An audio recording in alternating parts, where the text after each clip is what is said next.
There are 6 analysis techniques in TradeStation that allow you to test simple ideas and conditions without having to program in EasyLanguage.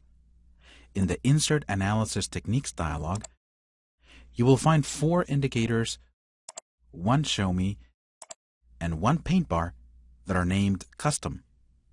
When formatting these analysis techniques, you may enter a formula or an alert condition and have a chart calculate and monitor these conditions in real time. Let's create our own custom indicator.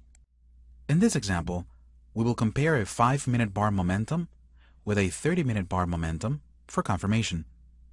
I have a chart set up with 2 data streams.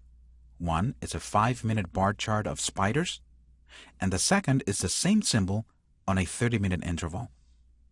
Click Insert Indicator and select Custom to Line. Make sure the prompt for format is checked so that we can enter our own custom formula. Click OK.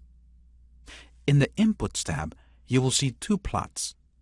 Under Value, each one has its own formula. When the word close is used by itself, it references the closing price of the current bar. You may also use other words such as open, high, or low. To reference a price of a historical bar, put the number of bars back inside square brackets after the price. In this example, the indicator is subtracting the close of 10 bars ago from the close of the current bar. A very simple momentum indicator. However, let's change plot 2 so that it references my second data stream.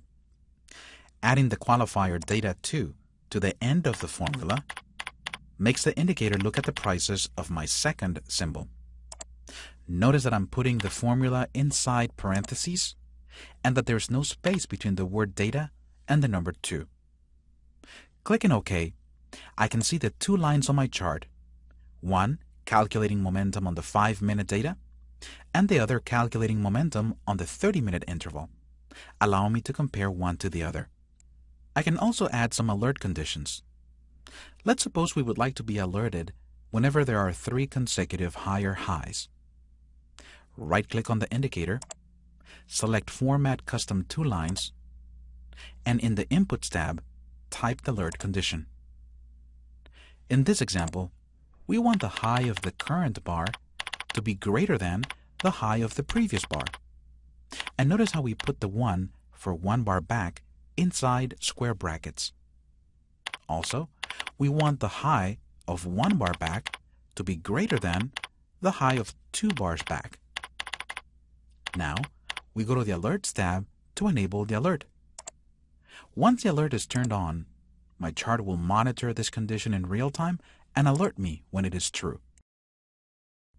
Simple mathematical formulas and comparisons, such as the ones in this example, can be used to test trading ideas or alert conditions.